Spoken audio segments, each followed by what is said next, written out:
Chers amis, bonjour. Voici la deuxième partie du sujet Babylone ou Jérusalem. Et je prie d'avoir la clarté dans mes propos pour que ce message soit donné. Il me semble que c'est un message clé, un message important, parce qu'en plus il correspond avec la partie de la prophétique, la Haftara, de la lecture hebdomadaire des Juifs de cette semaine. Cela parle du livre de Malachi. Et donc, pour résumer, Babylone, c'est la confusion, c'est le mélange, c'est la désinformation des médias qui s'opposent à la vérité, c'est le fait de tordre la Torah également, et tous ces mélanges que la nature, du genre, des sexes, etc. Je crois que Dieu nous invite et nous presse à sortir de l'esprit de Babylone pour ces derniers temps. Et donc le livre de Malachi est, je trouve, très important dans ce sens-là. Je lis simplement le dernier verset de la Haftara, Malachi 2:7, simplement dans ma manière personnelle. « Voici, dit l'Éternel, j'envoie mon messager, Malachi. Il est le messager de l'armée du ciel, des armées célestes, et il a dans sa bouche la parole de vérité. » En hébreu, c'est Torah Emet, la parole de vérité. Et cela nous fait penser évidemment à Apocalypse 19, où il y a cette image du Mashiach, du Messie qui va venir, le roi des rois, sur son cheval blanc. Il a l'épée dans la bouche, il est la parole de Dieu. Cette épée, je crois que c'est justement cette Torah Emet, la parole de vérité. Lisons ce passage de Malachi 4:5. Voici, je vous enverrai Élie le prophète, avant que le jour de l'Éternel arrive, ce jour grand et redoutable. Dieu nous parle d'un grand jour redoutable. Je crois qu'il est devant nous. Je crois que c'est l'esprit de Babylone qui est devant nous et qui va établir un monde perverti. Et donc Dieu nous dit, je vous envoie Élie. Qu'est-ce que cela signifie? Pour cela, nous devons aller dans 2 Thessaloniciens 2:3. Que personne ne vous séduise d'aucune manière, car il faut que l'apostasie soit arrivée auparavant, et qu'on ait vu paraître l'homme du péché, le fils de la perdition. L'apostasie, c'est la rébellion. C'est le fait de vouloir un monde sans Dieu, sans Torah. L'homme du péché, c'est l'homme sans Torah, justement. C'est l'Antichrist qui va se définir comme tel. Et donc, il va imposer une certaine trinité babylonienne, ce qu'on appelle la bête ou le système. Également, donc, la personne centrale de l'Antichrist et, à côté de cela, un faux prophète qui est l'apostasie dans l'Église, d'une certaine manière, la prostituée, selon Apocalypse 17.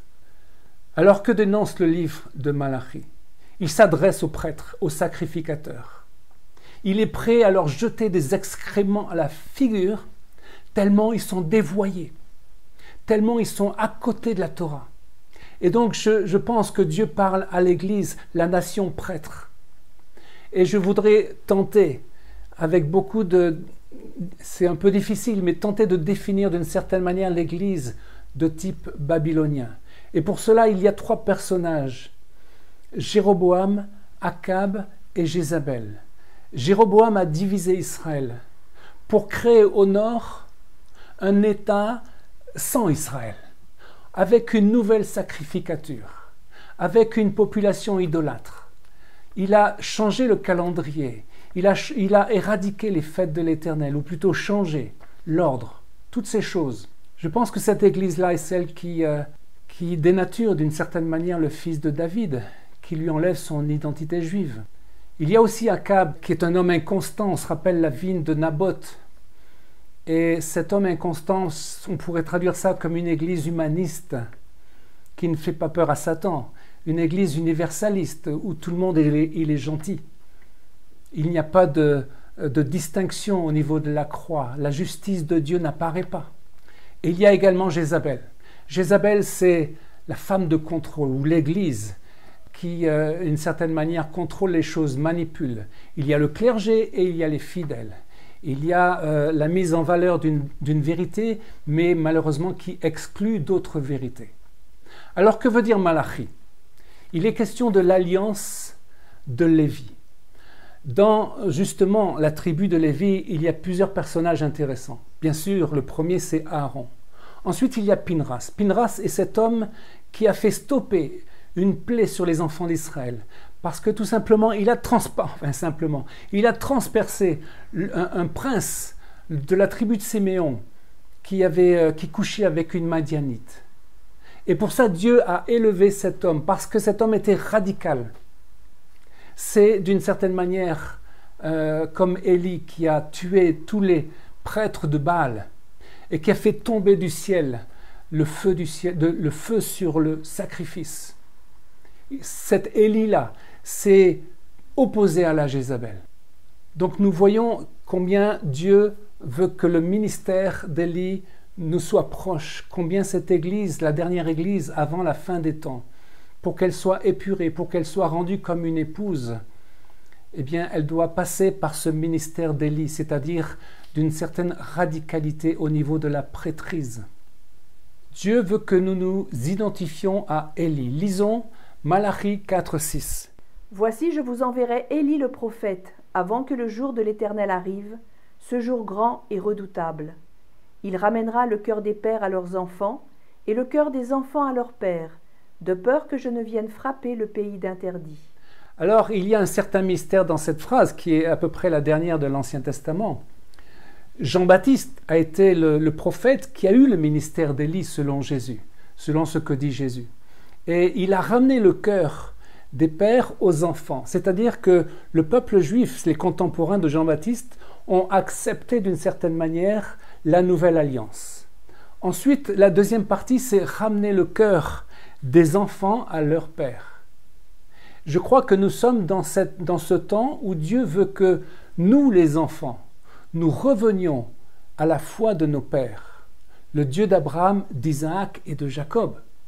Alors bien sûr pas au judaïsme, mais à l'Église primitive, celle dont l'autorité était le Saint-Esprit, la liberté du Saint-Esprit. Une Église juive et gentille ensemble, une Église une, Echad, et Kadosh, sainte. Alors les amis, je crois que nous devons prier pour un réveil. Nous devons prier pour ce réveil, pour que les écluses des cieux tombent sur la terre, selon Malachie. Et il y a ce dernier verset que nous voulons partager, Malachie 3:16. Un livre de souvenirs fut écrit devant lui pour ceux qui craignent l'Éternel et qui honorent son nom. Ils seront à moi, dit l'Éternel des armées, ils m'appartiendront au jour que je prépare. Ils m'appartiendront. Dans l'hébreu, c'est le terme Ségoula. Israël est un Am Ségoula, un peuple qui appartient, le trésor de l'Éternel. Et de la même façon, avec l'Église, Dieu se constitue un reste, le trésor, qui sera son trésor. Et nous verrons à nouveau la différence entre celui qui sert l'Éternel et celui qui ne le sert pas, entre le juste et le méchant. Voilà ce que Dieu veut dans ces derniers temps. Et je crois que Dieu est prêt à apporter ce réveil, de faire tomber du ciel ces écluses des cieux, d'ouvrir ces écluses pour que le ciel tombe sur la terre et que nous vivions ce temps de réveil. Chers amis, soyons dans cette tâche de prier pour ce réveil. Soyons dans cette tâche d'accepter ce ministère d'Élie et en tant que chrétiens, de rentrer dans cette sanctification afin que nous puissions accueillir le roi des rois qui vient sur son cheval avec l'épée dans la bouche, la Torah émette.